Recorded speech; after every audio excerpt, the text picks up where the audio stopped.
C'est un après-midi qui touchera plus aux questions environnementales et notamment une première table ronde que sera introduite et animée par Hugo Tuifou, qui est le responsable, il y en a deux ou trois, responsables du groupe thématique Santé-Environnement à MDM. On a plusieurs thématiques prioritaires à MDM qui ont des groupes paritaires avec beaucoup de bénévoles et dont effectivement Hugo est le responsable du groupe Santé-Environnement. Il a beaucoup travaillé à MDM sur différents postes et maintenant il est bénévole pour MDM. Et il est aujourd'hui délégué national de la Fédération des maisons de santé dans sa vraie vie. Et dans sa deuxième vie, responsable du groupe Santé-Environnement. Donc merci Hugo de nous animer et d'avoir préparé avec nous cette première table ronde de l'après-midi. Merci Nicolas. Donc, je vais présenter les personnes à côté de moi, mais aussi au bout du fil. Donc, nous avons en Skype Stéphanie van der Toren, qui est responsable de Santé publique France pour la Nouvelle-Aquitaine, et qui, avec Lisbeth, tout à droite, tout à votre gauche, vont me présenter une étude dans les Charentes. Lisbeth Spangers, qui est, elle, directrice du centre social Le Chemin du Hérisson. À côté de Lisbeth, Nita Chowdhury, qui est référente santé environnement au siège de Médecins du Monde et qui présente une étude mixte Cali-Canty sur le Népal. Et puis Michel Leja, vous êtes experte de santé publique environnementale à l'École des hautes études en santé publique à Rennes. Merci d'accepter le rôle de discutante. Avant la première présentation sur le Népal, vous dire pourquoi cette table ronde en une minute.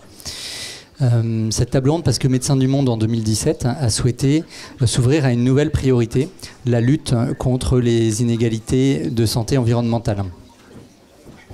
C'est devenu le 5e axe prioritaire de l'ONG Médecins du Monde. Depuis cette date, Médecins du Monde essaye d'une part de capitaliser sur ses propres actions de promotion de la santé lorsqu'elles interviennent dans des conditions de vie ou des conditions de travail toxiques. Et d'autre part, Médecins du Monde essaie de s'ouvrir, puisqu'elle est encore tout à fait neuve sur cette thématique, à des savoirs et des expériences extérieures. Alors, sur les retours d'expérience de Médecins du Monde, eh bien, on en parlera avec le Népal. On a des retours d'expérience en cours auprès de travailleurs informels aux Philippines et au Népal, mais aussi en France avec des personnes qui vivent dans des squats et bidonvilles. Et puis, pour s'ouvrir à des savoirs et des expériences extérieures auxquelles Médecins du Monde souhaite participer par cette lutte contre les inégalités de santé environnementale. D'une part, on est très heureux depuis 1 an de travailler avec Nita Chowdhury, référente santé environnement au siège, qui nous amène sa compétence. Et d'autre part, cette table ronde, on l'espère bien, va nous contribuer à quoi? Eh bien, à objectiver pour vous dans la salle, au bout du fil, et puis pour l'ONG, à objectiver comment les expositions toxiques, que ce soit dans le milieu de vie et ou dans le milieu de travail, ont des conséquences pour la santé et surtout comment elles interagissent avec d'autres déterminants de la santé qui sont l'objet de cette journée scientifique. Concrètement, c'est la problématique de cette table ronde. Comment les facteurs biologiques, chimiques, physiques, climatiques, externes à l'individu, externes aux communautés avec lesquelles nous travaillons, comment ces facteurs qui définissent l'objet santé environnementale interagissent avec les autres déterminants de la santé, comment ils se conjuguent avec ces autres déterminants de la santé pour, en définitive, aggraver les situations de précarité et les inégalités sociales, les inégalités géographiques de santé dans des groupes sociaux ou des minorités déjà très vulnérables. Donc pour ce faire, 2 études, comme je l'ai dit. Une première étude à l'autre bout de l'hémisphère, donc dans un lieu qui s'appelle Sisdol, qui est un lieu à quelques kilomètres du centre-ville de Katmandou et qui est la principale décharge de la ville, avec je crois 60 000 tonnes de déchets apportés chaque jour en camion. Et je laisse pour ce faire la parole à Nita Chowdhury. I'm going to do my presentation in English. Does everybody have a headset or a cast for who need it? Wait? Okay, super. So I'm going to present a study that was done by colleagues at MDM and at FAISE, an NGO in Nepal, and the University of Sheffield. I'm presenting results from a quantitative study that was done on health status, occupational risks in informal waste workers in Nepal. It's a cross-sectional study that was done in the Kathmandu Valley. So Nepal. Nepal has very intensified environmental problems. They have rapid, uncontrolled urbanization, as we see elsewhere in the developing world. Unsanitary waste production and disposal, lack of public awareness of the importance of this issue, especially as it affects health, poor management by municipalities, and mostly managed by the informal sector. There's not a lot of formal management of the mass amount of waste that's produced in this city. Waste workers, there's about 3,297 formal waste workers, but between 7,000 and 15,000 individuals who are actually informal workers, who represent a very large number of people managing the waste in the city. So what are some of the risks, actually the health risks with regards to handling waste? There are a lot of chemical hazards because the waste is mixed, it's not separated. There's infection related to the presence of organic waste and biological pathogens, musculoskeletal damage related to the actual physical labor related to the lifting of waste, mechanical trauma, emotional vulnerabilities, issues related to depression and feelings of discrimination, environmental contamination, cuts, punctures, and wounds, as well as animal bites because of stray dogs in the area. This is the type of waste that we mostly find in Nepal, in the landfill sites. It's 63% organic waste, which is actually quite different than the kind of waste we'll find in the developed country. And then we have plastic, paper, glass, textiles, rubber, metals, all of which have a value in the recycling market that are the waste that waste workers informal waste workers are trying to segregate to try and sell. So the objectives of this study was a study that was implemented before the intervention of MDM to first of all understand the health status of informal waste workers, and then to understand the actual occupational risks that they face, as well as presenting a benchmark to really start to really. Can you hear me? Okay. And also a benchmark to be able to know where we're starting and whether our interventions will have an impact on the health and well-being of the waste workers we work with. So the study that we did was a cross-sectional survey of informal waste workers and was conducted in the Kathmandu Valley with the main landfill site of Sidol, which is adjacent to the Nuwattik district. It was a convenient snowball sample with a very large number of 1,278 waste workers, the largest study of its size on informal waste workers, and it was a bespoke standardized demographic health assessment questionnaire with a non-probability sampling frame. So what did we find out?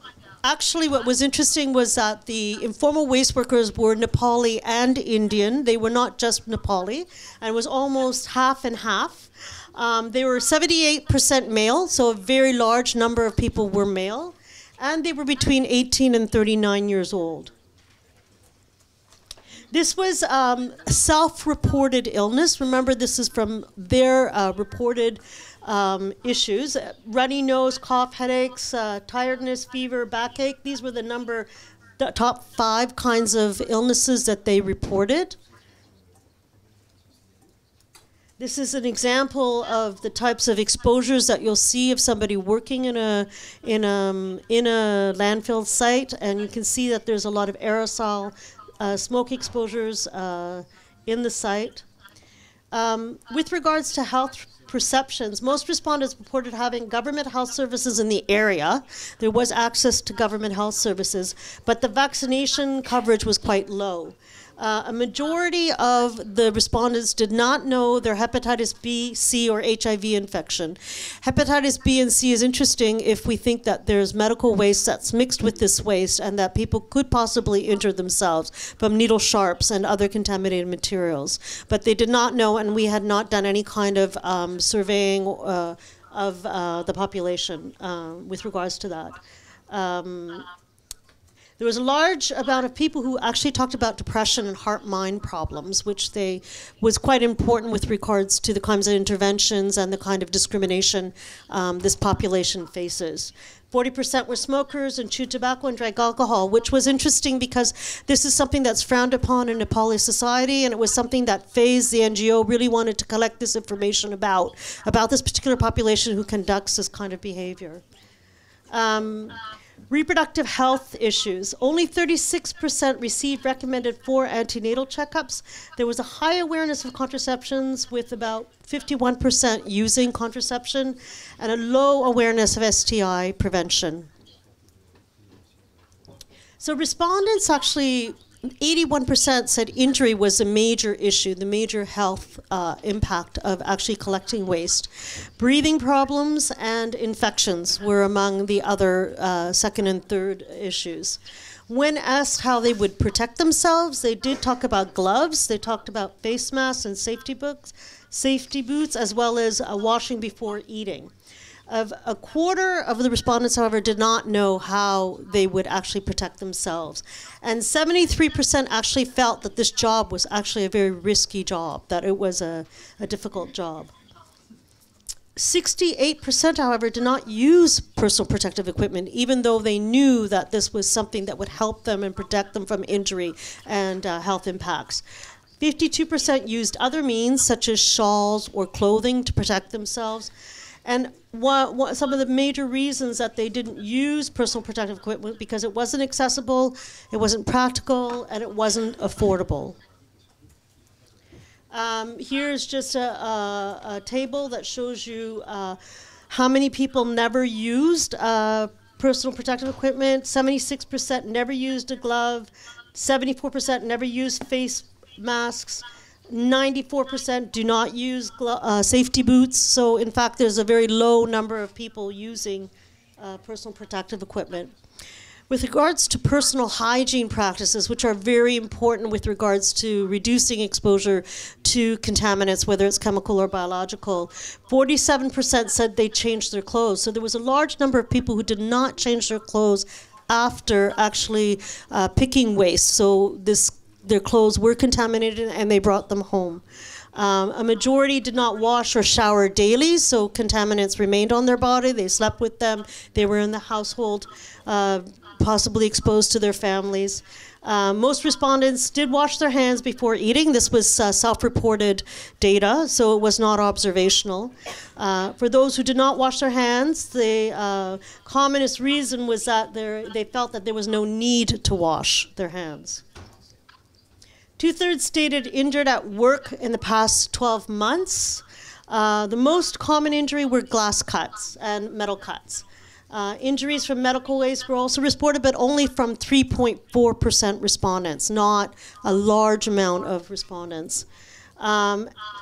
Although most did not experience violence in the workplace, some had experienced verbal abuse, and in our qualitative study, we did see that many of the respondents talked about verbal abuse from people in the area. Really, they're feeling a sense of depression and isolation because of this kind of verbal abuse.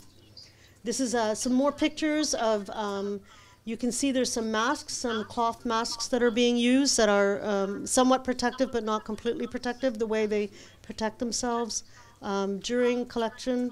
You can see how heavy this waste is. That could have impacts on body aches and back injuries, that type of thing. Here you can see there's organic waste and the presence of a dog. That's their stray dogs. In the qualitative work, we found that a lot of the responses talked about dog bites and being afraid of dogs in the landfill areas. You can see there's a scarf that's used as a makeshift mask. And here you can see bringing children. Children are brought to the waste site, so they are exposed to whatever is in the waste sites. So if we analyze PPP use, we can see that males had twice the odds of not using personal protective equipment. Males were the majority of workers in the area, but they were most likely not to use the equipment. And Indians had 1.35 odds of not using equipment compared to the Nepalis. So there was a difference between ethnic groups in the use of personal protective equipment. And it seems as though older people were also less likely to use personal protective equipment. This is quite important with regards to who to target with regards to messages and the kinds of protection information we give to people. Regards to analysis of personal protection equipment use, the likelihood of not using personal protection equipment seemed decrease with increasing education, which is a bit of an interesting finding. It was not statistically significant, but we did find that information. The perceptions of risk in waste work was an important factor. The odds of not using personal protective equipment was 2.41 times higher in those who perceive their job as not risky compared to those who see it as a risky job. So so that's another interesting finding. The odds of not using PPE were 1.09 times higher in those who did not receive information compared to those who did, but this also is not statistically significant. So some of this information, although was not statistically significant, still in the qualitative work provided us with some more direction in deciding who and how we should present our messages and interventions. There was no association found between the history of injuries at work and the last 12 months and PPE use. So although people may have been injured from their work, it didn't necessarily make them want to use personal protective equipment, which was their experience didn't make them more protective in their behavior. As I said before, accessibility, practicality, and affordability was the most important thing for them with regards to use of personal protective equipment.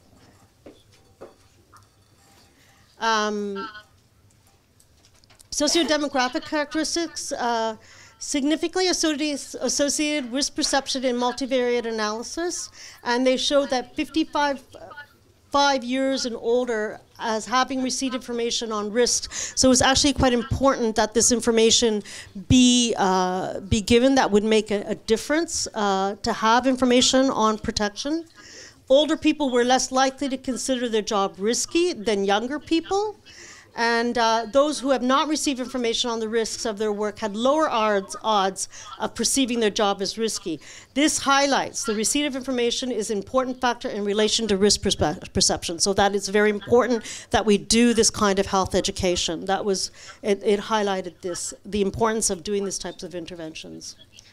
There was a positive association between the receipt of information on occupational risks, risk perception, and personal protective equipment use that indicated the importance of information provision on occupational risk and how this improves risk perception, which is associated with increased personal protective use. So this was a good finding. It validated the importance of doing an intervention in the field. And we presented this information to the community, which was a very important process, and the whole process of making it a participatory process. There was a data party, and it allowed us to understand the magnitude of the issue, to recognize Indian migrants as an important stakeholder, an important part of this whole dynamic of informal waste work. The gender and the ethnic and the age differences were very important. Also, what were the key health effects and what that means with regards to the healthcare access, that was important. And also using the report, which is here, this report, which was very important for MDM to use with government officials to really highlight the importance of this particular population and their fragility and vulnerability. So this report was very important as an advocacy tool. And so we did a qualitative study, which I won't go into detail, but the qualitative study tried to go deeper into perceptions and to understand what the attitudes were with regards to risk, but in a deeper way, and also what types of practices were considered actually safe practices by the workers that we could reinforce as messages and actually try in a peer education way reinforce positive behavior in the way in which we work. This is the final intervention objectives to improve access to healthcare and the mitigation of environmental exposures and occupational risks of informal waste workers. And we're targeting 4,000 to 6,000 interventions. This is a health center where MDM is supporting, where waste workers are welcome to come. And this is finally how they transport waste and actually minimize the burden of the weight of the waste by using bicycles and chariots. So thank you.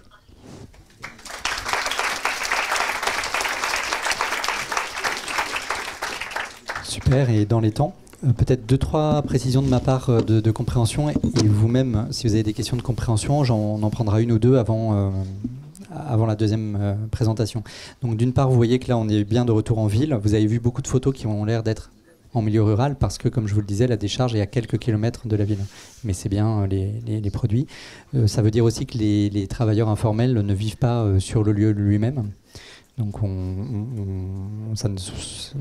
lieu de vie et le lieu de travail sont différents.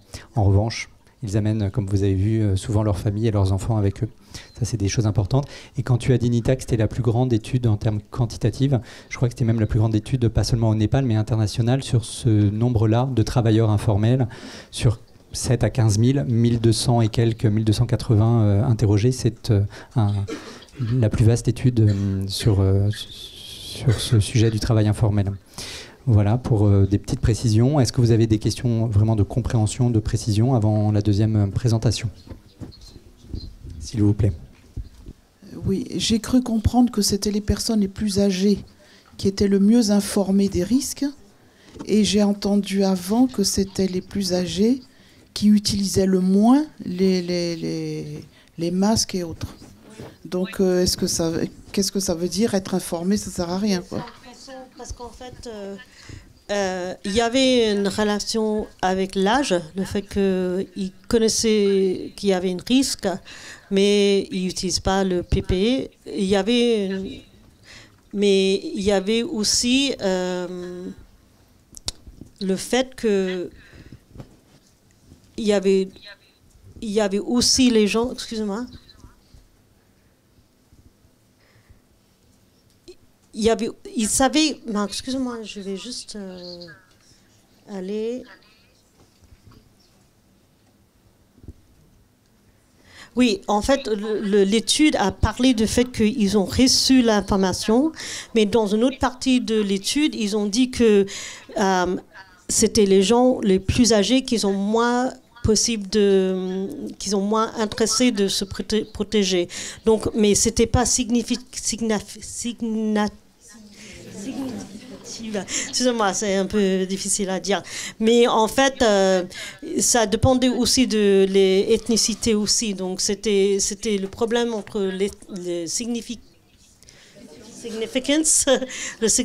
et puis le fait qu'il y a d'autres paramètres qui vont avoir un influence sur ce besoin d'équipement de protection.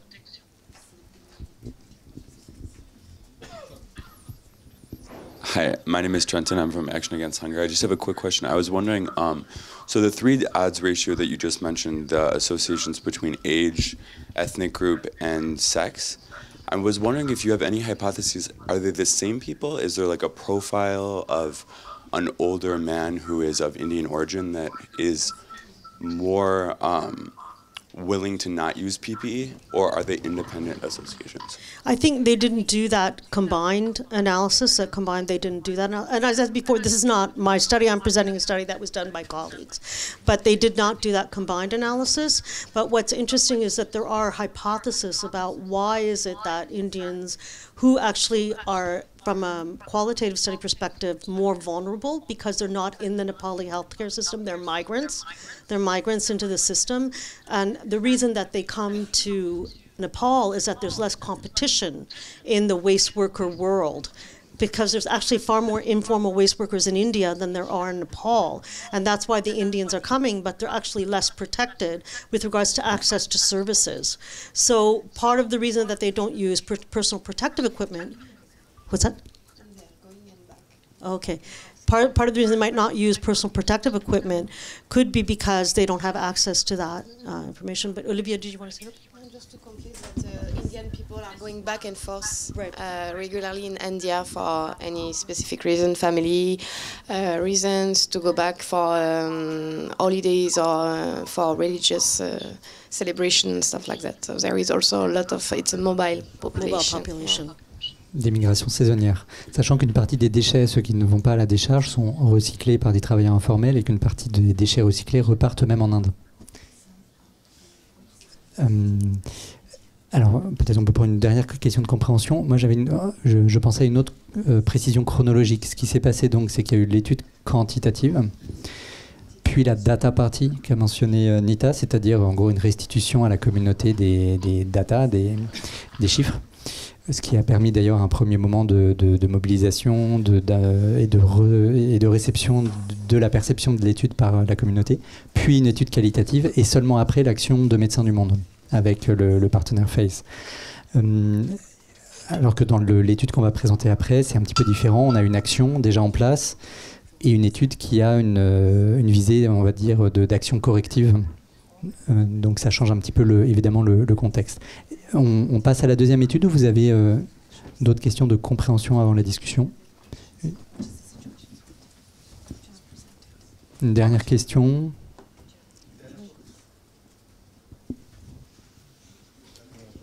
Bon, alors on y va. Donc on change. Je crois que c'était une erreur. En fait, il n'y avait pas de demande. Donc on voyage en France, en Charente, dans le département. Madame est traductrice, donc je pense qu'elle est interprète, pardon. Elle se manifeste, mais parce qu'elle est interprète. Elle prend le relais de son collègue, merci. Donc on revient dans le département de la Charente, où on va présenter donc à deux voix, si la deuxième voix nous rejoint par Skype, une action de dépistage auprès de familles qui pratiquent différentes activités qu'on peut résumer, mais ce serait trop réducteur, autour du ferraillage, donc avec des lieux de vie et des lieux de travail qui portent des risques environnementaux pour la santé, sur 16 sites différents.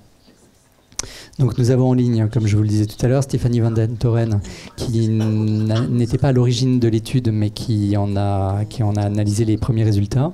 Et puis avec nous, Lisbeth Spangers, qui est une des deux directrices d'un des deux centres sociaux qui accompagne ces familles, qu'on va appeler gens du voyage. Est-ce qu'elle se présente elle-même comme telle? Elle se présente elle-même plutôt comme voyageur, mais effectivement, gens du voyage correspond quand même si ce n'est pas une communauté, c'est différents groupes de voyageurs. Voilà. Alors, envoyé sur Skype, on va fermer après le Skype pour avoir la diapositive, enfin les diapos. Donc, Stéphanie Van Den Toren, je te laisse te présenter. Bonjour à tous. Donc, je suis épidémiologiste et responsable de la CIR, donc c'est la cellule de santé publique France en Nouvelle-Aquitaine. Et voilà, on est en train de réaliser une étude sur gens du voyage, et c'est à cette occasion qu'on a rencontré Lisbeth et on a regardé un petit peu toutes les données qui ont été faites par cette étude qui va vous être présentée par Lisbeth. Alors, le pourquoi de cette étude. Donc, en fait, pour remettre le contexte, il y avait déjà eu des éléments montrés dans différents départements, comme quoi il pouvait y avoir du saturnisme auprès du public de jeunes voyageurs. Les salariés aussi de centres sociaux avaient pu repérer des éléments sans en avoir des preuves formelles. Donc ça, c'est d'un côté nos observations. De l'autre côté, pour mettre le contexte, quand même, il y a eu un cas de saturnisme en Charente 2015 qui avait été investigué par l'Agence régionale de santé auprès d'une famille de voyageurs. Et d'une manière générale, tout public, on avait eu trois cas sur les 5 dernières années qui avaient été présentés derrière, donc très faiblement. En parallèle, des nouvelles orientations ministérielles en 2016 qui abaissaient de moitié les seuils d'intoxication et des seuils de vigilance, et du coup une recommandation d'aller faire des études, des dépistages, des actions auprès des personnes les plus exposées. Donc on s'est retrouvé, l'Agence régionale de santé et les centres sociaux, sur l'idée commune d'aller investiguer un peu plus les éléments. Alors pourquoi le choix du plomb? Nous, on était plutôt sur une idée métaux lourde d'une manière générale. Le plomb a l'avantage d'avoir des références et une gratuité et donc une facilité en termes d'analyse. Donc, nos 2 centres sociaux, donc, comme ils ont été dit, donc, en Charente, le centre social des Alliés qui est sur l'agglomération d'Angoulême et le centre social de Chemin du Risson qui est sur le Nord Charente. Donc on avait ainsi un territoire rural et un territoire urbain. Au total, ça représente 173 communes et 800 ménages connus et accompagnés de nos centres sociaux. Juste une petite précision en termes de situation d'habitat, ce qui peut aussi décaler certaines images qu'on peut avoir à propos des gens du voyage. Donc, dans les situations connues de nos centres sociaux en Charente, on a à peu près 47% des personnes qui sont en logement, c'est-à-dire qu'il n'y a plus du tout la présence de la caravane. Pour autant, ces personnes-là peuvent reprendre le voyage de manière occasionnelle ou pendant plusieurs mois pendant l'année. Voilà. Après, sur les autres situations, on a des situations assez diverses, avec à la fois un mixte habitat maison et habitat caravane, ou que habitat caravane, et avec des situations qui peuvent également être très précaires, c'est-à-dire des propriétaires de bouts de champs sur lesquels sont stationnées des caravanes, avec des difficultés d'accès à l'eau et à l'électricité. Voilà. Et 13% en aire d'accueil, c'est-à-dire en équipement public, dont on voit la photo en haut à droite. Alors, les attentes vis-à-vis de notre travail. L'idée initiale était de confirmer ou d'infirmer la présence de saturnisme auprès du public gens du voyage, et on n'était pas parti sur une idée d'études épidémiologiques. Les attentes de l'ARS aussi vis-à-vis de nous, c'était de sensibiliser donc les familles au dépistage, de comprendre les sources d'intoxication, de mener des actions de prévention et d'analyser des méthodes d'intervention pour les rendre transférables sur d'autres départements. Donc nous avons utilisé une double méthode, qualitative et quantitative. Donc pour la méthode qualitative, nous avons utilisé la méthode d'entretien semi-directif réalisée par les professionnels de nos centres sociaux sur les lieux de vie directement des voyageurs, en essayant au maximum d'avoir la présence des enfants, puisque les enfants ont une parole un peu plus libre, et du moins qui enlève le biais d'avoir des voyageurs qui ont tendance à répondre ce qu'on a envie d'entendre derrière. Nous avons, sur la partie plus quantitative, élaboré un questionnaire donc avec l'ARS et l'IREPS. L'idée initiale, c'était de cibler les familles les plus à risque avec des pratiques professionnelles pour ensuite aller dépister auprès de ces familles-là. Donc, dans ce cadre-là, 66 familles ont été rencontrées, soit 250 personnes, donc à peu près 10% de notre population cible. En premier élément, on a vu rapidement que 75% des familles interrogées déclaraient avoir des activités à risque, et 97% d'entre elles, de ces activités, ont lieu directement sur les lieux de vie. L'étude a également commencé par la mobilisation du médecin de PMI et hospitalière, qui sont les acteurs identifiés dans le cadre réglementaire par rapport au suivi du saturnisme. Et ensuite, les dépistages ont été organisés de manière différente, alors en fonction des familles, pour s'adapter aux contraintes et à leurs souhaits, et aussi tout simplement en fonction de la présence médicale et, sur les différents territoires, et notamment en zone rurale, où c'est différent d'une zone urbaine. Les résultats ont été transmis, j'allais dire automatiquement, aux médecins prescripteurs et aux familles. Nous avons récupéré les résultats par le biais des familles. Et le suivi médical était ensuite réalisé par les médecins prescripteurs. En parallèle, dès qu'il y a contamination avérée, il y a une enquête environnementale qui est déclenchée par l'ARS, qui se fait sur le lieu de vie, principalement par des analyses d'eau, de terre et de poussière. Et donc c'est le croisement de l'ensemble de ces données qui nous a permis d'établir une liste d'hypothèses de contamination. Et à noter que sur toutes les étapes que je viens de vous dire, donc les centres sociaux étaient là pour faire de la médiation et pour apporter leur accompagnement. Et juste à cette étape, mentionner la durée de tout ce travail. Alors le travail a débuté en janvier 2017. Une première partie de dépistage s'est fait sur le premier semestre. Ce qu'on va voir après, c'est qu'on a eu un gros frein de participation aux familles. On a eu beaucoup de mal à les faire intégrer à l'étude.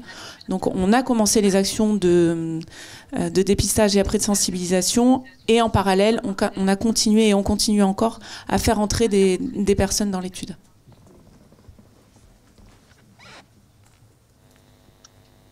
À toi, Stéphanie.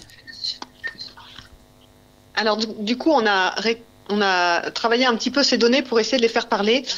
Et on a pu réaliser donc sur la population d'études qui était donc de 123 personnes. Donc comme l'a dit Lisbeth, parmi les 65 familles enquêtées, en fait, il y en a eu 38 qui ont accepté la réalisation d'un prélèvement biologique, ce qui correspondait à 123 personnes. Et un questionnaire a pu être réalisé auprès de 20 de ces familles. Donc ce sont des chiffres assez petits, mais vous allez voir, qui parlent quand même bien. Donc sur les caractéristiques de ces familles, il y avait 50% des foyers qui comportaient au moins un adulte de 18 ans et parmi lesquels 95% des foyers comportaient 2 adultes ou plus et la majorité des familles avaient au moins un enfant, sachant que au moins la moitié en avait 4. Et sur l'habitat, on a des situations contrastées comme l'a montré Lisbeth, avec 70% qui vivaient en caravane, 40% qui étaient sur une aire d'accueil, 25% qui étaient locataires et 20% stationnement toléré et 10% qui étaient hébergés. On avait noté l'absence d'eau pour 30% des foyers. Bon, c'est la diapo suivante. Sur le taux de participation, donc parmi les 167 enfants présents, donc 49%, donc près de la moitié, ont réalisé une plombémie. Et ce qu'on a regardé là, c'est le taux de participation au dépistage selon les différents lieux de vie. Et donc ça, c'était plus pour parler au niveau des assos qui connaissent bien ces terrains pour voir les taux de participation.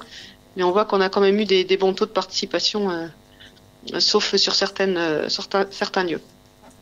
Donc parmi les 167 enfants qui étaient présents sur les différents lieux investigués, 84 ont eu une plombémie et 44 où on a eu un questionnaire, ce que je vous disais un petit peu en introduction. Alors les résultats, quand on regarde les plombémies de dépistage, sur la diapositive suivante. Alors juste peut-être pour expliquer, tout à l'heure on parlait de 123, là on a 83, c'est qu'on a des adultes également qu'on a testés qui ont demandé de se faire dépister avec. Donc voilà, nous on a travaillé que sur les enfants et c'est les résultats qu'on vous présente là.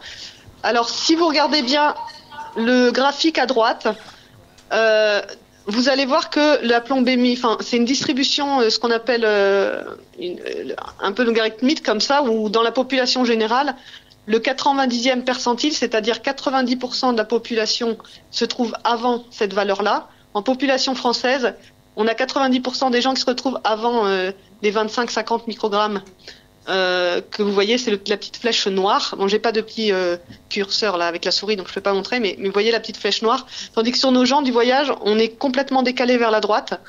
Le 90e percentile, il est à 125 microgrammes par litre. Donc pour 84 enfants qui étaient âgés de 9 mois, donc avant 18 ans, qui ont été diagnostiqués, donc il y avait 37% de filles et 63% de garçons. Ils avaient une moyenne géométrique de 40,3 microgrammes par litre. À titre indicatif, en Aquitaine, chez les 0-6 ans, parce que le dépistage en France est surtout fait chez les 0-6 ans, c'était 4 fois moins, 14,9. Et peut-être pour préciser, donc le seuil de contamination est à 50 microgrammes et le seuil de vigilance est à 25. Oui. Donc surtout que avant, disons qu'avant c'était à 100, maintenant il était abaissé à 50. Et donc le dépistage a révélé 46% de plombémie qui était supérieure à 50 microgrammes par litre, donc ce fameux seuil dont vient de parler Lisbeth, qui est notre seuil maintenant, et 32% était supérieur à 100 microgrammes par litre, donc l'ancien seuil de dépistage du saturnisme.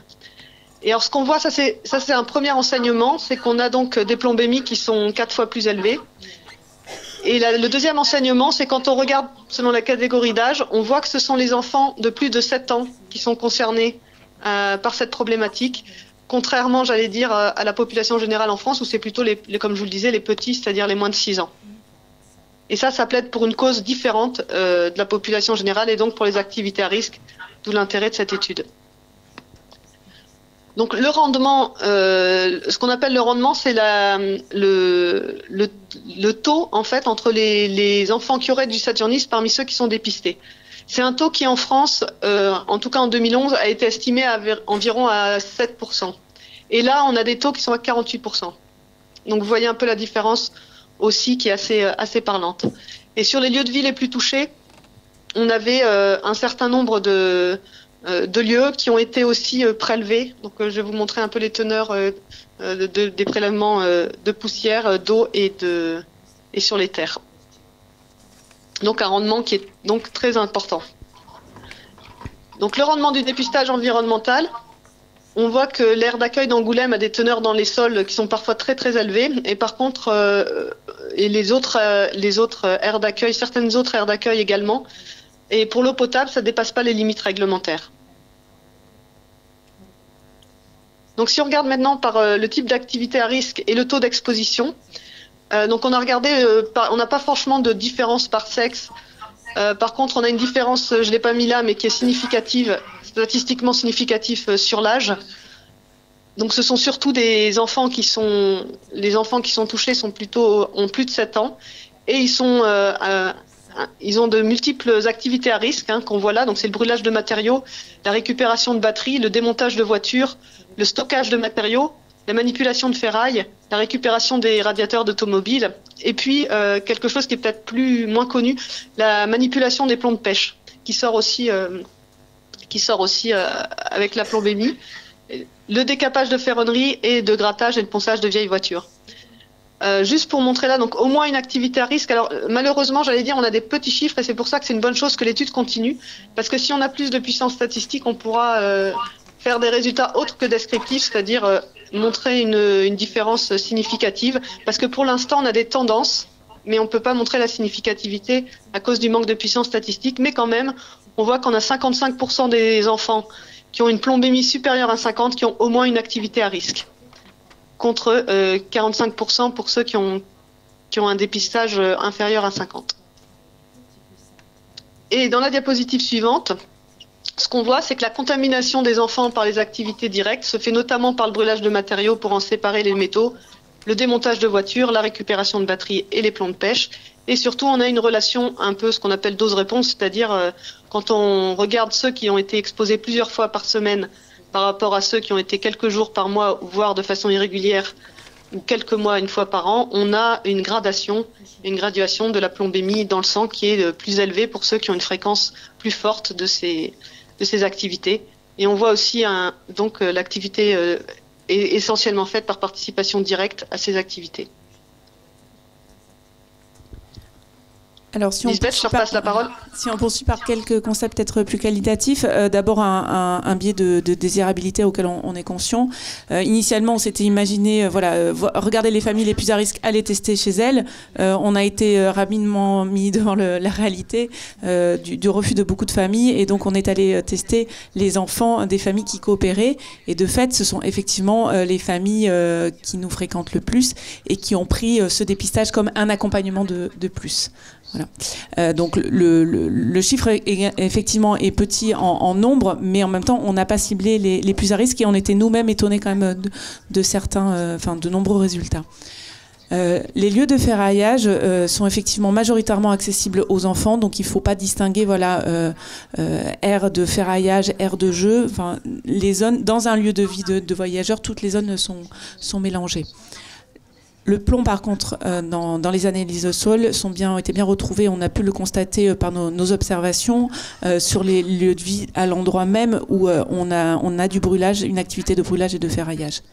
Alors, les témoignages d'enfants et de parents ont montré également, du coup, en dehors de l'activité professionnelle et de ferraillage, une activité autour de loisirs, de la pêche et de la chasse, où les enfants et les adultes ont tendance à garder tout au long de l'activité les plombs de pêche dans la bouche, voire les mastiquer jusqu'à ce que ça devienne pâteux comme du chewing-gum, ce qui est probablement une autre source de contamination. L'exposition également des enfants ne doit pas être vue uniquement par le lieu où réside la personne. Les familles entre elles se visitent beaucoup, et donc un enfant à la limite qui est en logement collectif peut très bien avoir accès à une aire de ferraillage quotidiennement, plusieurs fois. Voilà, dans une journée, puisqu'ils se visitent les uns aux autres. Également, l'activité de ferraillage ne correspond pas toujours à une démarche d'activité économique. Chez certaines familles, la pratique de ferraillage réside plus de l'ordre du culturel. C'est un mode de vie, c'est intégré dans un mode de vie, et donc on va avoir des quantités petites finalement de ferraillage. Pour autant, chez ces familles-là également, on a trouvé des taux importants d'intoxication. Dans les enseignements qu'on peut en tirer, on a été d'abord confronté à des freins institutionnels. C'est une maladie qui était réputée oubliée, disparue.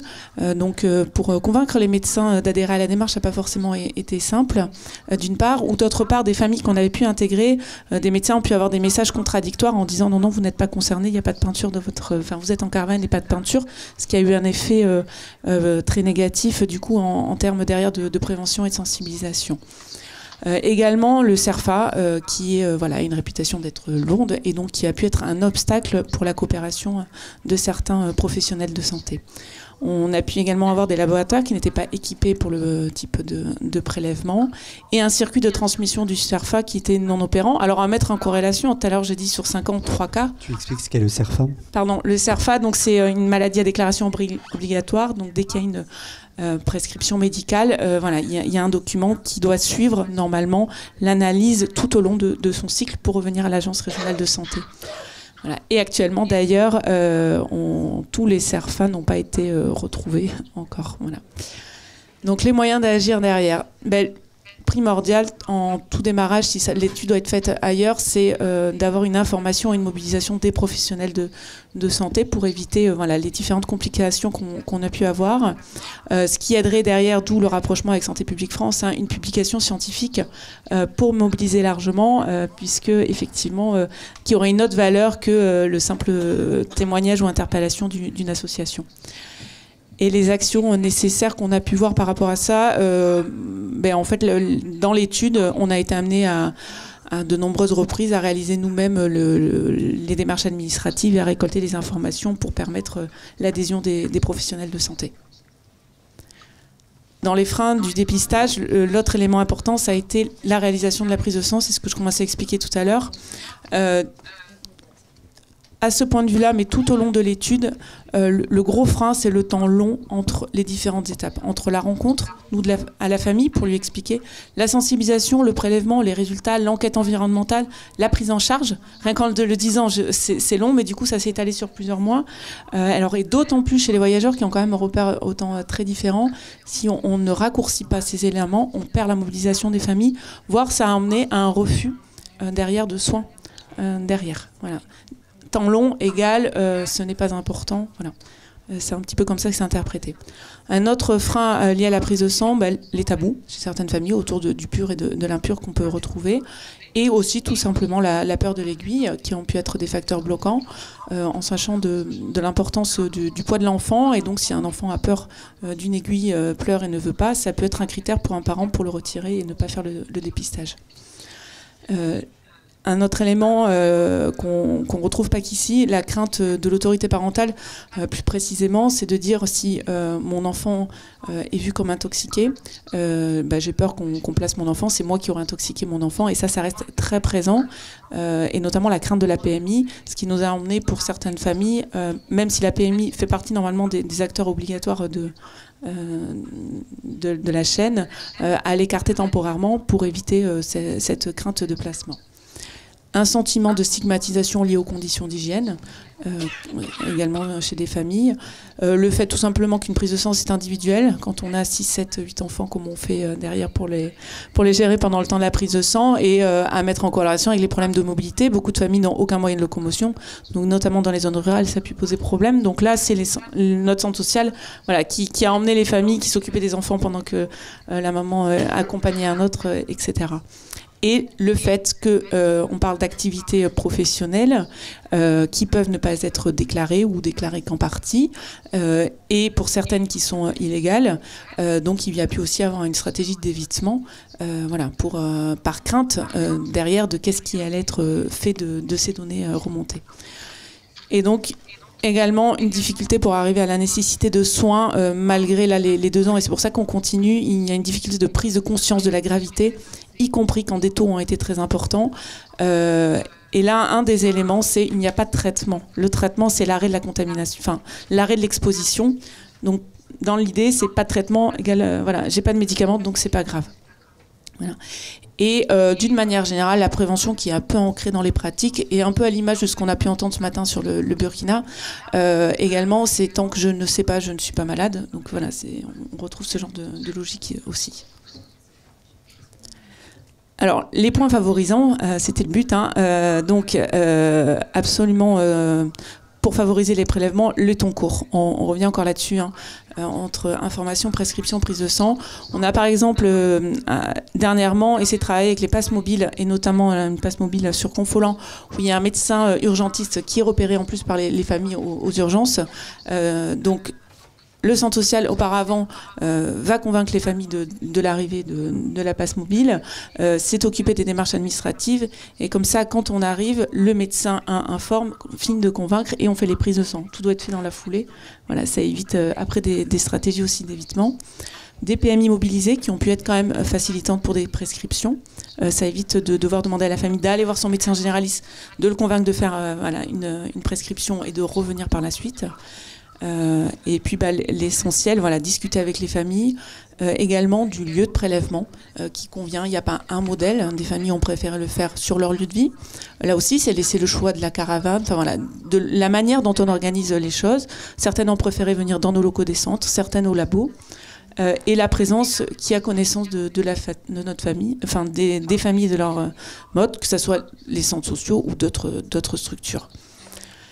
Pour mobiliser les familles, ça prend du temps, c'est un temps long, d'où la durée, 2017, et l'étude est encore en train de se poursuivre.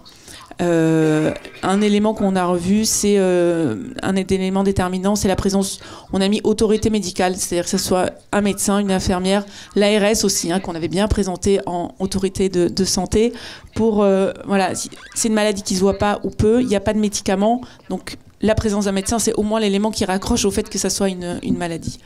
Et la prise en charge par les généralistes, puisqu'ils ont un lien de confiance important avec les familles.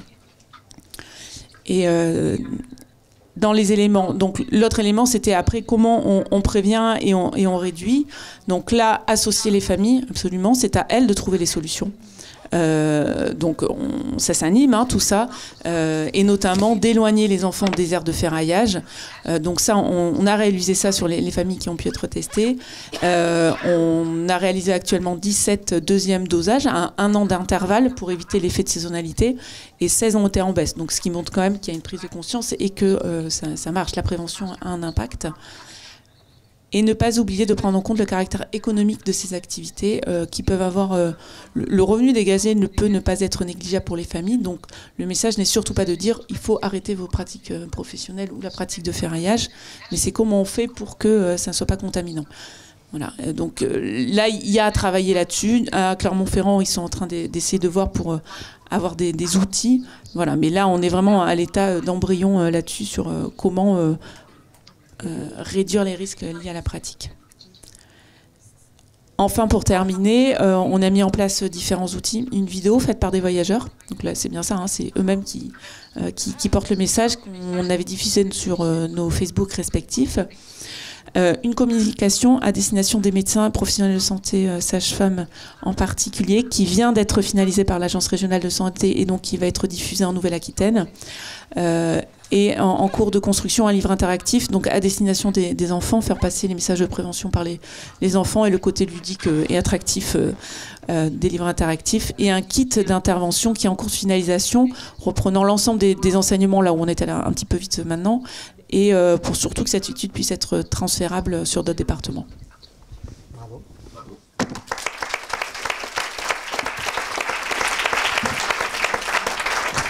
Stéphanie van der Toren, voulez-vous ajouter quelque chose à la présentation ? Alors, des petites questions de compréhension, madame, qui est là, avant d'arriver à la discussion. Vous n'avez pas fait de prélèvement chez les femmes en âge de procréer ? Si. Alors, il y en a eu quelques-unes, c'est dans les adultes. Là, c'est qu'effectivement, l'étude s'est recentrée sur les enfants. Mais donc, ce qu'on disait, on a une quarantaine d'adultes qui ont été également dépistés, quelques femmes enceintes. Les résultats étaient du même ordre, en fait. On se rend compte qu'on est du même ordre, adulte ou enfant. Voilà, à peu près. Et deuxième question, il n'y a pas eu de relogement, même pour ceux qui avaient des taux élevés ?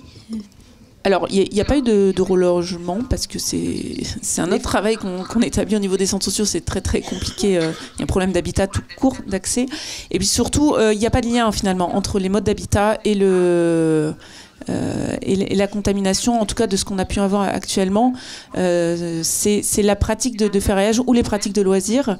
Et ce que je disais, c'est-à-dire que même des familles qui vivent en logement, j'allais dire, où tout va bien, peuvent avoir ces pratiques sur d'autres lieux, d'autres terrains, et donc on va retrouver cette source de contamination. Voilà. L'élément peut-être pour revenir quand même, si dans les sites les plus contaminés tout à l'heure que Stéphanie montrait, on est effectivement aussi sur des familles quand même plus précarisées.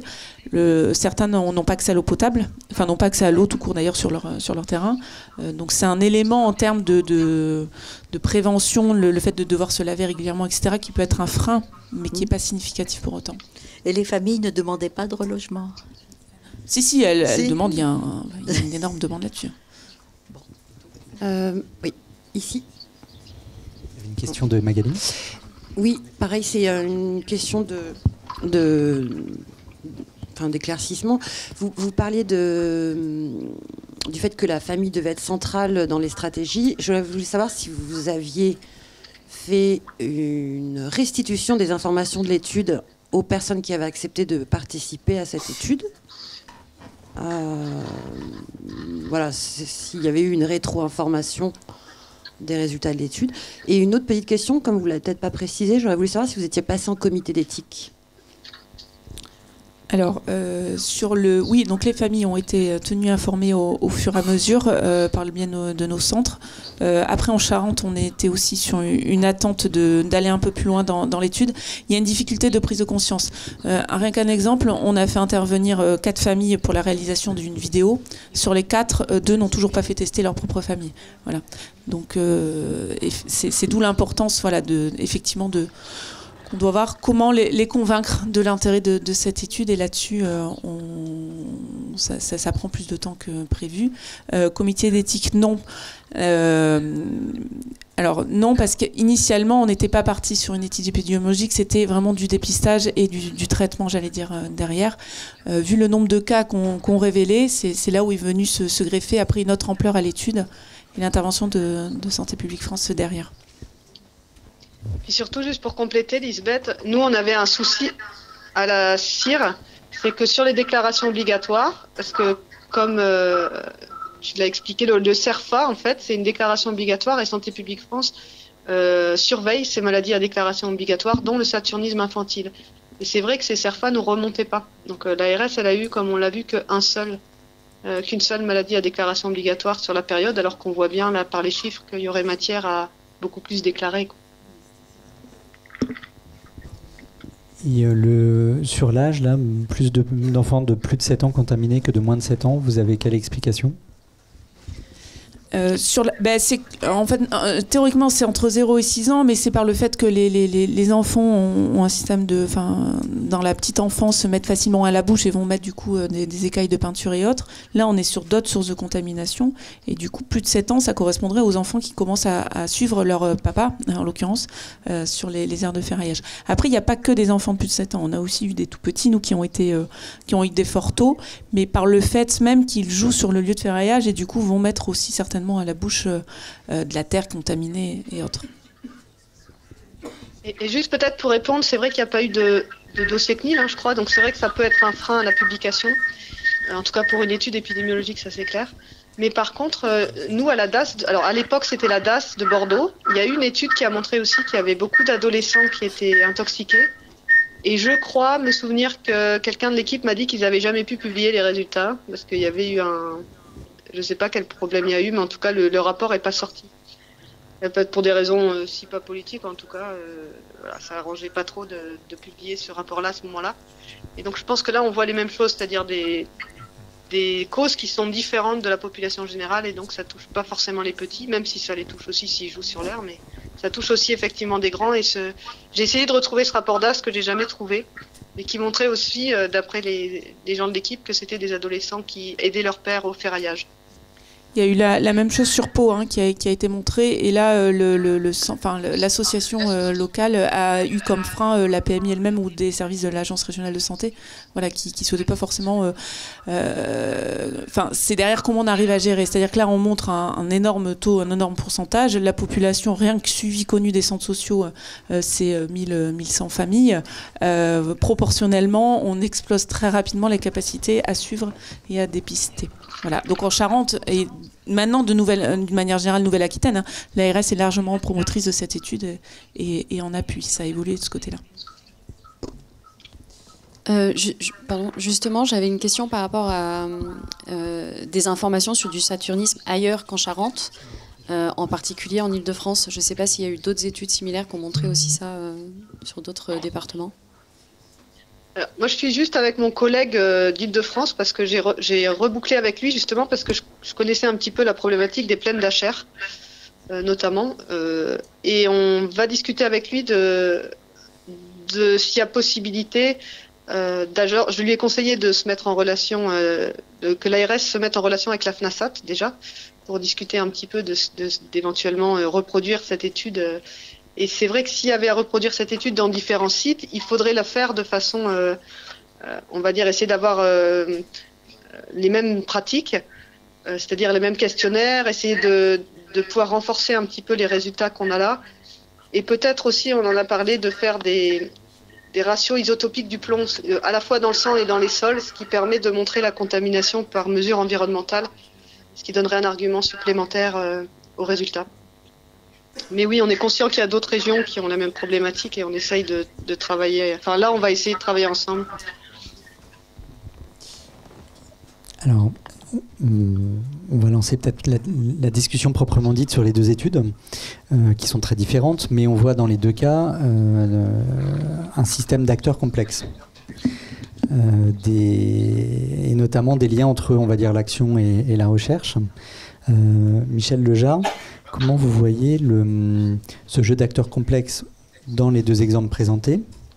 Et peut-être en particulier, comment vous voyez ou vous pressentez dans ces deux exemples le rôle joué ou donné à jouer aux principaux intéressés, c'est-à-dire les populations touchées? Merci. Alors c'est une question vaste et complexe. Ce que je trouve intéressant dans les deux exemples, c'est que malgré tout, on voit que le focus est mis, et c'est indispensable, sur une meilleure compréhension de ce qu'on appelle les expositions, c'est-à-dire de ce qui peut faire que des parties ou des populations entières ou des fragments de ces populations soient plus directement en contact avec des agents dangereux qui vont éventuellement nuire à leur santé. On voit que déjà, dans l'exemple de la Charente, on a déjà des acteurs de type sociaux, avec des acteurs de type plutôt scientifique à travers les collègues de la CIR et d'une manière générale de Santé publique France. Mais on a également Santé publique France, ou plus exactement la CIR, qui est incluse dans un ensemble plus vaste qui est l'Agence régionale de santé, où on a d'autres acteurs qui interviennent, par exemple, à partir du moment où un diagnostic d'exposition au plomb, de plombémie trop importante a été fait, il y a une enquête environnementale, vous l'avez très bien dit. Ce sont d'autres encore qui viennent faire l'enquête environnementale. Et ce sont encore éventuellement d'autres acteurs qui vont pouvoir être à l'origine d'actions, que ce soit des recommandations, de l'information, de l'éducation à la santé, y compris au sein de l'ARS, par exemple. Promotion, éducation de la santé, ce n'est pas encore les mêmes services. Mais également, ce sont tous les acteurs sociaux qui peuvent contribuer à cette éducation pour la santé. Et on a éventuellement besoin aussi de mesures correctives. On parlait du relogement, en l'occurrence, ce n'est pas forcément la question, mais en tout cas, on a besoin de mesures correctives qui vont passer par des décisions, des financements et de la mise en œuvre par des autorités publiques ou par des acteurs, on va dire, publics ou parapublics. Comment on articule tout ça, au fond, pour vraiment améliorer la situation des populations?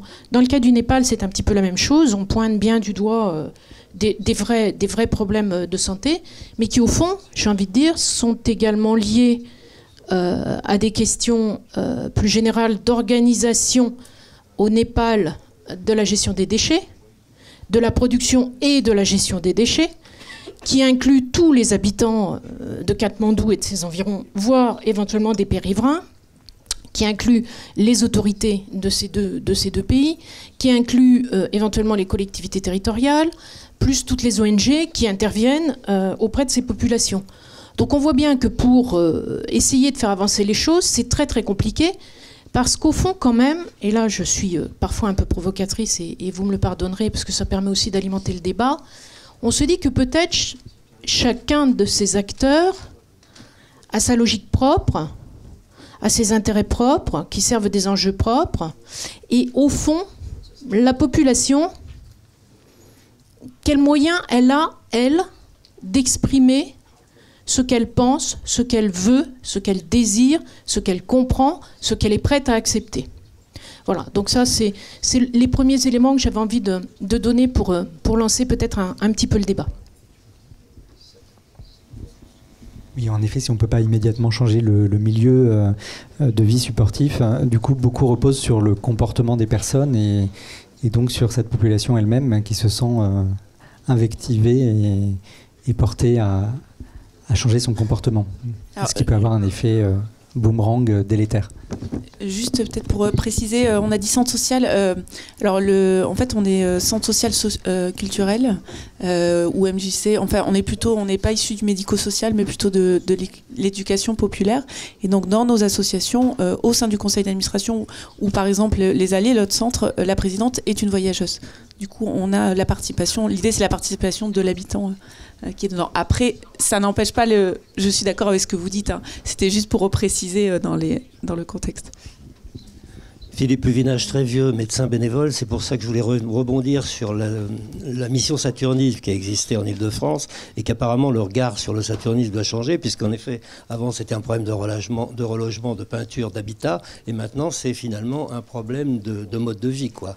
Et si mes souvenirs sont bons, je voudrais que vous me le confirmiez, parce qu'à l'époque, il y avait de grosses difficultés pour faire prendre en charge la plombémie, lorsqu'elle avait diminué de moitié, peut-être en partie d'ailleurs grâce au lobbying de cette mission, et on avait des retours de refus des caisses de prise en charge qui était un argument de plus pour ne pas faire les plombémies. Est-ce que je peux répondre à cette question?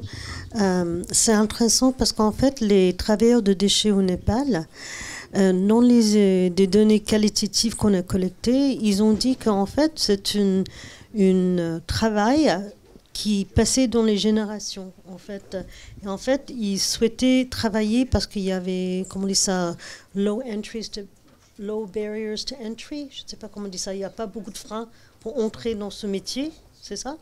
Et en fait, et pour eux, c'était un choix de vie et que c'était un choix de vie et puis en fait c'était bien pour eux ce métier, même si c'était risqué. Donc c'est un peu ce que vous dites, bénéfice-risque et un peu leur choix. Et voilà, c'était un peu ça que vous avez. Alors ça amène effectivement à la question que si on veut travailler auprès des populations pour essayer au moins de leur laisser une part, si je puis dire, de la gestion de leurs risques et de leurs expositions, il va falloir essayer de travailler, oui, sur les bénéfices qu'ils peuvent, ou les avantages qu'ils peuvent percevoir aux risques tels qu'ils peuvent les percevoir. Ce qui n'a strictement rien à voir avec la manière dont nous, on comprend les risques, ou dont nous, on peut interroger la réalité de leurs bénéfices.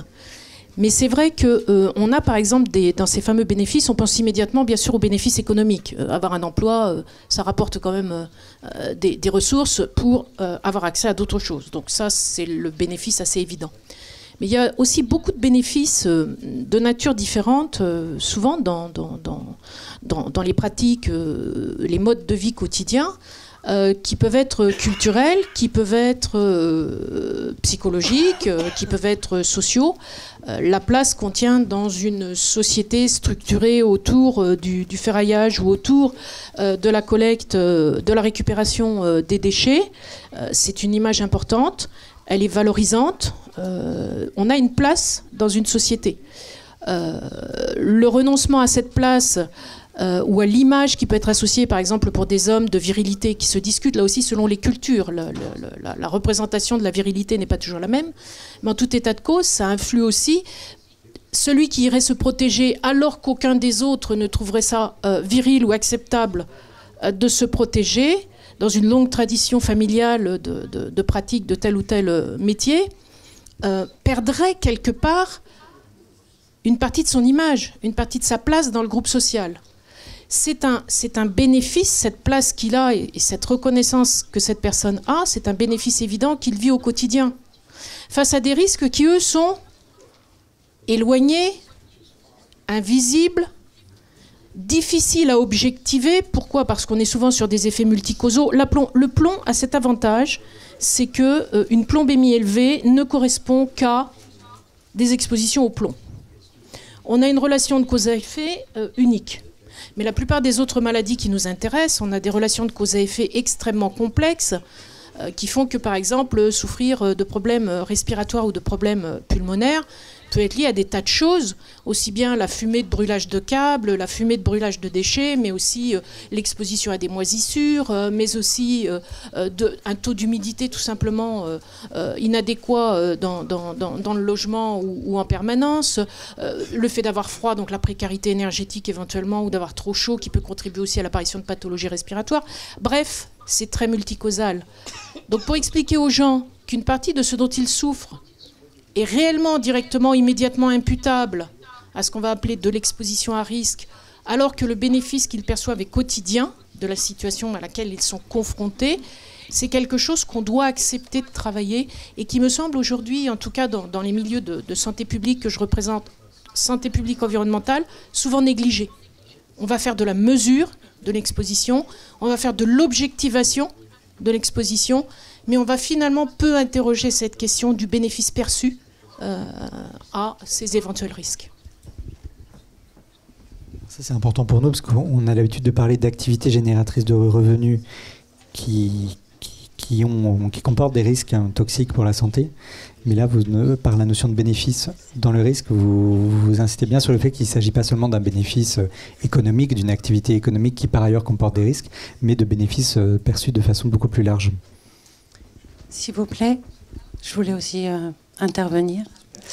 Dans ce que j'entends de ce que vous présentez, pour moi c'est un peu l'approche globale en santé, c'est-à-dire, et je crois que vous en avez parlé ce matin, j'étais pas présente sur les questions des déterminants de santé.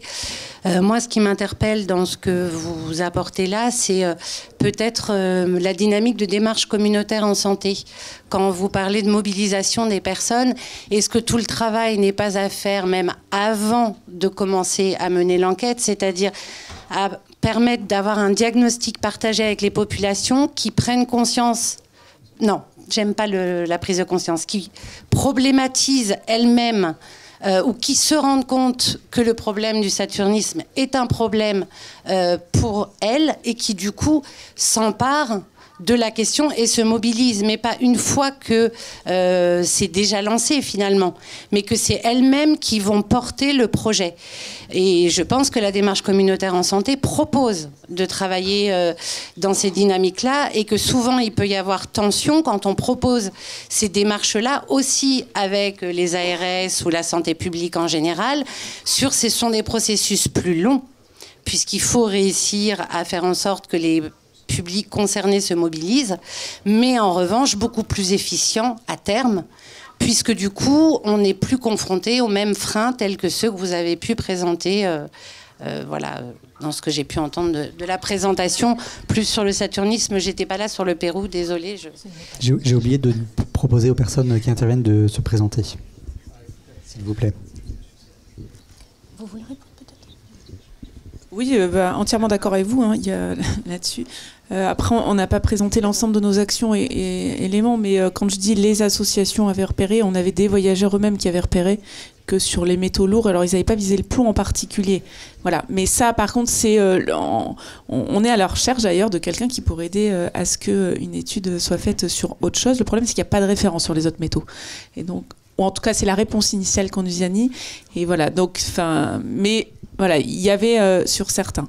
Après, sur d'autres familles, effectivement, la démarche de l'ARS, c'était de se dire si on a commencé avec un, on continue avec d'autres, mais aussi, j'allais dire, au sein de nos associations, la démarche de dire d'emmener avec une prise de conscience quand même difficile à mettre en parallèle aussi avec certains publics qu'on accompagne, qui n'est pas du tout révélateur des gens du voyage d'une manière générale. On a un biais, on accompagne un public plutôt très précarisé. et pour certains avec des déficiences aussi, et donc la difficulté derrière, c'est-à-dire quand on voit les enfants là qui sont contaminés, les parents le sont aussi, et depuis petit, en sachant que le plomb a quand même des conséquences cognitives.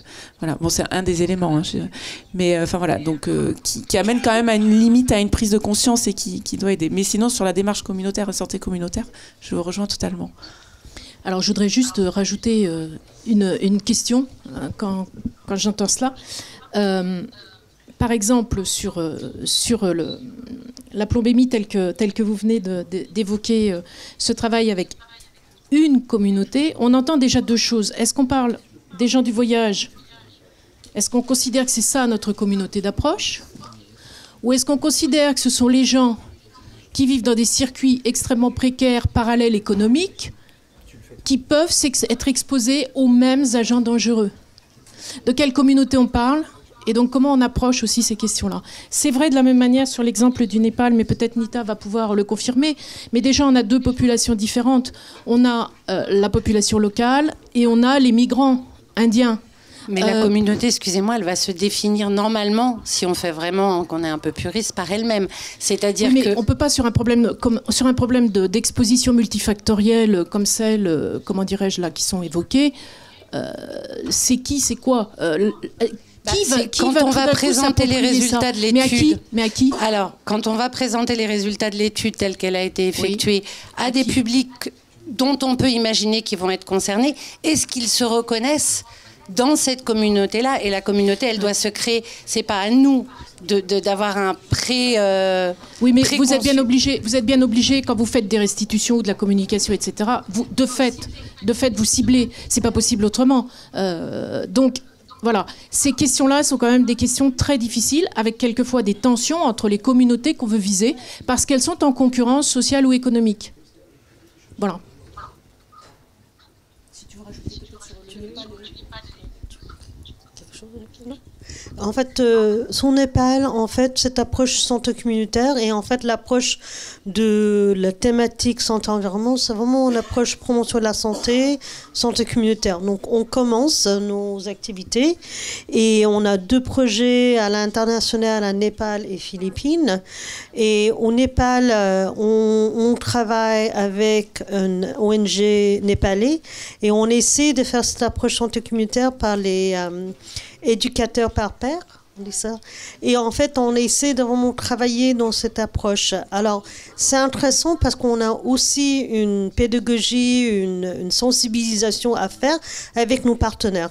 Dans cette approche santé communautaire, aux Philippines, qu'on n'a pas discuté aujourd'hui, il y a vraiment cette approche communautaire de travailler avec le gouvernement ou les élus local, de vraiment mettre en place et que c'est eux qui priorisent les actions qu'ils vont faire et puis les enjeux sur lesquels ils vont travailler.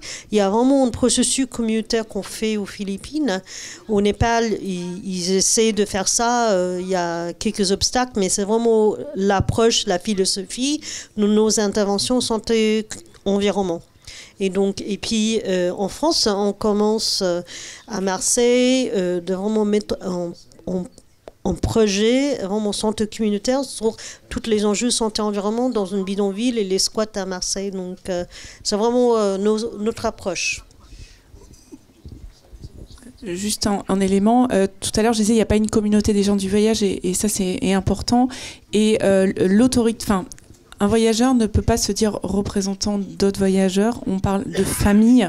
Et donc pour avoir cette approche, la difficulté là aussi, c'est qu'il a fallu s'adresser à chaque famille ou au groupe familial. Là je parle de famille avec plusieurs ménages. Voilà. Et donc on peut pas, enfin si on veut que ça soit efficient, on peut pas mettre plusieurs familles en même temps. Voilà. Donc il y a des difficultés culturelles qui s'y mettent, des concurrences, une logique de concurrence, une logique de classe entre. Voilà. On avait commencé, du coup ça c'est un élément qu'on met d'ailleurs dans nos préconisations, de ne pas commencer par les plus précarisés, puisque du coup, de fait, alors que les moins précarisés pratiquent peut-être plus le ferraillage, mais donc ne vont pas vouloir se reconnaître dans les éléments. Voilà. Donc c'est assez complexe cette notion de travail communautaire. Et en tout cas là, il ne faut surtout pas l'avoir par un groupe gens du voyage, c'est vraiment à l'échelle de groupes familiaux.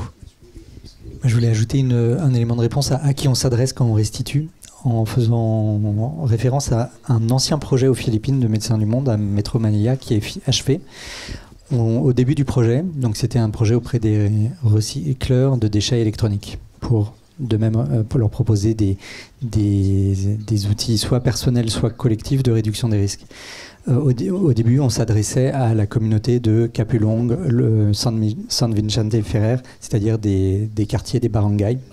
À la fin, on s'adressait aux mêmes, sauf qu'on ne s'adressait plus à la communauté qui se vivait comme habitant le quartier, on s'adressait à l'association des travailleurs informels qui s'était constituée comme association, qui avait un leader, qui demandait des choses, par exemple des terrains d'exploitation sécure à la mairie. Donc on s'adressait aux mêmes sans s'adresser aux mêmes non plus, puisqu'ils avaient changé leur façon eux-mêmes de se présenter sur un projet de 3 ans. Je voulais pas conclure, mais je voulais pas être le dernier à parler, mais ça risque d'être moi alors. Est-ce que Stéphanie ou Michel, Nita ou vous, Lisbeth, vous voulez ajouter quelque chose avant la conclusion pour que j'ai pas le dernier mot, ça me gênerait. Alors, juste en petit élément, donc l'association fait partie de la FNASAT, Fédération nationale des associations d'amitié d'IGAN, la Fédération des centres sociaux, et notamment on vous a apporté à la sortie une revue Études IGAN où il y a un numéro publié, donc gens du voyage, habitants ignorés, et du coup qui reprend aussi toute la démarche de nos structures, voilà. Une question, c'est, vous avez l'air très bien informé, vous qui êtes en Charente, de ce qui se passe à Pau, à Clermont-Ferrand, etc. C'est grâce à la FNASAT ou... Tout à fait. L'avantage d'être en fédération. Très bien, donc association culturelle, mais qui s'intéresse au sujet de la santé. Madame Leja. Oui, non, juste conclure sur la difficulté de nos questions dites de santé environnementale.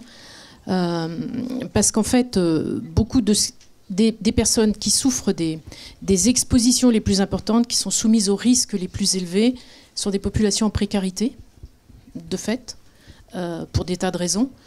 Et que, on en a discuté un petit peu avant de préparer cette table ronde, mais que également, de ce fait, parce qu'elles sont les plus exposées, que en particulier les enfants grandissent dans des milieux les moins salubres, ils ont des pertes de chance, d'autant plus de pertes de chance, de devenir des adultes qui se sortiront de la précarité. Donc ce cercle-là est assez compliqué à briser. Et aujourd'hui, moi qui travaille sur les déterminants dits de la santé environnementale, je suis de plus en plus sur le champ des aspects sociaux et politiques que sur le champ des aspects mesure des expositions, parce que là où ça se joue, c'est quand même du côté sociopolitique, même pour les déterminants environnementaux. Juste pour rebondir sur ce que vous dites, j'adhère complètement à ce discours. D'abord, je suis très contente que vous ayez une table ronde sur la santé environnementale. Moi-même, j'ai commencé mon parcours professionnel par de la santé environnementale et je suis arrivée, j'allais dire par la force des choses, vers l'épidémiologie sociale. Parce que c'est deux problématiques qui sont extrêmement liées. Et voilà, je voulais vous féliciter pour cette table ronde parce que c'est pas souvent qu'on lit les deux. Et surtout le mot de la conclusion que vous venez de dire, madame, parce que je pense que c'est hyper important et que malheureusement, avec les changements qui vont arriver, ça va être des problématiques de plus en plus prégnantes. Donc c'est bien de s'en préoccuper maintenant. Un message pour Médecins du Monde. Nita et Nicolas. Je veux juste dire que voilà, les réponses les enjeux santé-environnement pour une question gestion de déchets, c'est au niveau plus macro et en fait les interventions sont plus multisectorielles et en fait ça va répondre à tous les acteurs pour vraiment cette gestion au niveau Népal et dans le monde entier, une gestion au niveau urbain, dans les planifications urbaines qui est super important. On doit prendre en compte la santé de la population vis-à-vis de cette planification urbaine qui est super importante. Donc je vais lui dire que les réponses ne sont pas toujours micro, il y a des réponses macro qui sont assez importantes. Bravo à vous.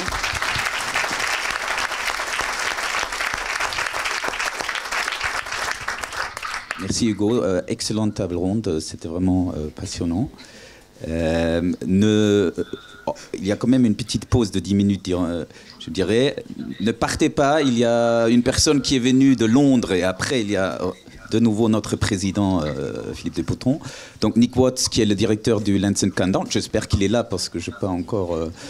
et qui donc, ça sera un peu un format différent. Il parlera, il n'y a pas plusieurs intervenants et après il y a 2 animateurs et vous pouvez échanger avec lui.